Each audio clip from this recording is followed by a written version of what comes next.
Hey everyone, Reverend Sully, Eric O'Sullivan, ordained on the internet. The caveat, as always, please do not burn your hands holding on to my hot takes. If you do, well, that's on you, pal. It's Saturday. What does that mean? It's time for the Star Wars Saturday Hot Take. What do I have to say today? It's about spoilers, and it's about trailers, and it's about how Star Wars back in 1999 with episode 1 gave me an appreciation to avoid spoilers and trailers and teasers. And well, I'm a pretty big Star Wars fan, or at least I used to be before the dark times, before the mouse.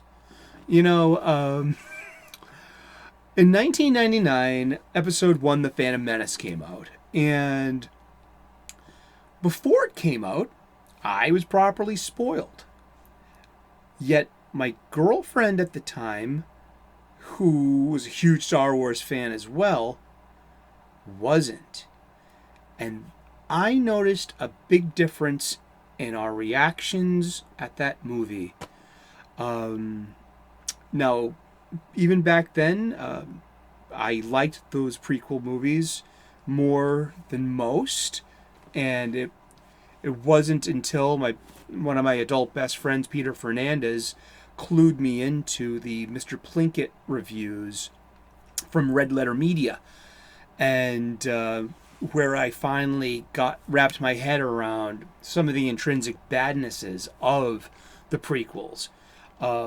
Yet I feel pretty confident now in 2021 going forward that the prequels are superior than the sequels, and I have a big soft spot for them. I really do. And I always will. But in 1999, I had. You can see is my head in the way? Those are my two original lightsabers. I had a third. I had the Darth Maul lightsaber, the double-sided one. They light up and crash and make the noises. And I went to FAO Schwartz and bought them. Okay, when I was there, I saw there was it was like a 1/6 scale, like a Barbie doll scale of Padme, and it spoiled me on her identity. So I knew that Padme was Queen Amidala because of the toy. Because she had the Amidala thing, and then you could switch her outfit into her handmaiden outfit.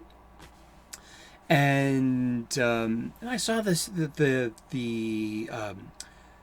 trailer. I mean, I was huge into that. Who didn't?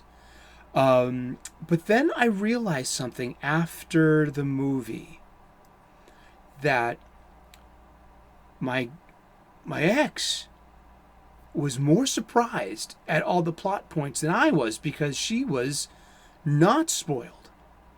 And I was jealous. I was outright a little envious that she liked it more than I was, and she appreciated the plot points more than I did. I came to this conclusion that if I did not see that scene with Darth Maul igniting both ends of that lightsaber, I would have lost my shit like a little kid in the movie theater. If I saw that fresh, unspoiled, I would have hit the moon, man. I would have lost it. But I already had the toy. I already knew it was a double-sided lightsaber. I had already seen the trailers. I had already read the book, the novelization as well. And that left an impact on me. That continued on to the sequels, but so for Attack of the Clones and for Revenge of the Sith, I became a zealot, a real Force zealot, that I had to know nothing about anything. I didn't want to look at the action figures. I didn't want to look at the trailers. I did not want to see a commercial. I would literally go la, la, la, la, la, la, la, la, la, during the commercials. Yeah, that was me. That was that guy. because of I wanted to experience that wonder again, that joy of discovery.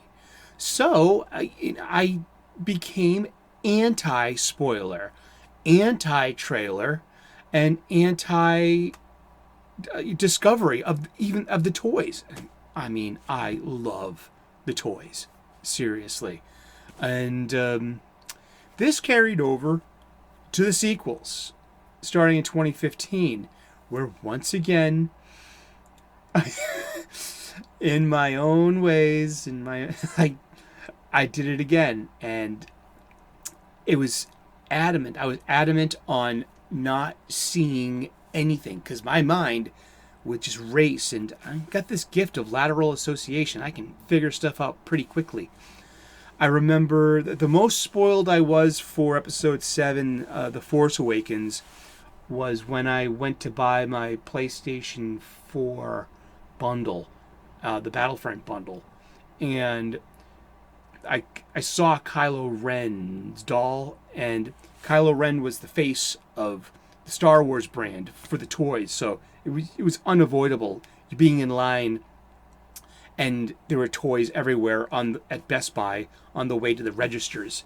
I literally thought it was a gold Darth Vader mask because I kind of looked away. I didn't look too quickly, and the coloring of it, was it the lightsaber red against the silver of his mask? I don't know, but I literally thought that there was going to be a clone of Darth Vader's, like a literal clone army of non-lava burnt Anakins as this force-wielding Sith army. That's where my mind went, And of course, my story's better than what Disney provided. We all know this. Your story is probably better than what Disney gave us as well. Yet, I was anti-spoiler for 5 years, going between 4 years rather. Yeah, it was between 2015 and 2020, the Rise of Skywalker, wherein all of my effort, all of my worry, all of this attention that I put into this anti-spoiler and anti-trailer meant nothing because of what we received in The Last Jedi and definitely in The Rise of Skywalker. I mean, wow. I mean, the waste of time, the waste of effort, and the waste of love, and the waste of trying to save this wonder for something that never happened, this wonder that never happened, and especially in Rise of Skywalker. I mean, wow, yeah, give me the Affleck face. Hello, darkness, my old friend. Yeah, so, coming back to it, I watch spoilers now. I watch trailers now. I'm not that into spoilers, but I actually watched the trailers for The Many Saints of Newark, Cry Macho, and Matrix 4. 3 movies that I'm looking forward to seeing. And Dune. I actually seen the trailer for Dune. These are 4 movies that I'm looking forward to seeing. I have not been to the movies since January 2020. I'm a movie freak. I love movies. I live and breathe cinema. One thing about the Red Letter Media, Mr. Plinkett reviews of the prequels, they suffer badly from skit coma and cringe, but they were my introduction to film theory in a big way. I mean, I already had a good knowledge of film theory, but Red Letter Media really gives it to you. Like here is this knowledge, and wow, this wonderful knowledge of storytelling and of simple film theory. It's for anyone out there. Go check out Red Letter Media and the Plinkett reviews. I mean, they are very cringy. Oh yeah, and they barely hold up, but it was a time of the Edgelord comics, and that's the places where it went. So I guess there's your caveat. And but yeah, so I'm now relaxed, and Star Wars taught me that too. Star Wars, the sequel, the failure of the sequels, and as Yoda said in the fucking Last Jedi, failure is the teacher. Yeah, fuck off. Sorry, but I mean the behind the scenes between Mark Hamill and Frank Oz, that was worth the price of admission for that experience. But now, I mean, like, yeah, what was it worth? All that time and effort I put into, you know what I mean, not wanting to see the tie whisper. You know, who cares? There were, yeah, but yeah, it's nice to be back on, you know, to let my guard down and not care so much and not be attached to this thing about spoilers. Well, spoilers are one thing, but you know, trailers and teasers. I've really enjoyed the trailers for The Many Saints of Newark. I'm so looking forward to seeing that movie. I'm a big Sopranos fan. I watch that show once a year. I'm really looking forward to Matrix 4, to be honest with you. I mean, I'm looking forward to it. I hope you are. I mean, Dune, all the press has scared me off, seriously. Yet, it looks really good, and I'm gonna see it with some dear friends. And so thank you once again. This is my Star Wars Saturday hot take. And Star Wars, it taught me to appreciate the wonder of a revelation, to experience that at the movie and not be so spoiled and not fill your head full of the expectation. But also, the sequels taught me a valuable lesson too. I mean, what was that worth? You know, I'm going to put the walking on eggshells for a-holes here because you can file under that same mentality. But thank you so much. Hey, give me a thumbs up if you like this content. Give me a thumbs down if you didn't like this. I'm a big lad. I can handle it. Leave a comment in the comment section. Start a conversation. What do you think about spoilers? What do you think about the trailers?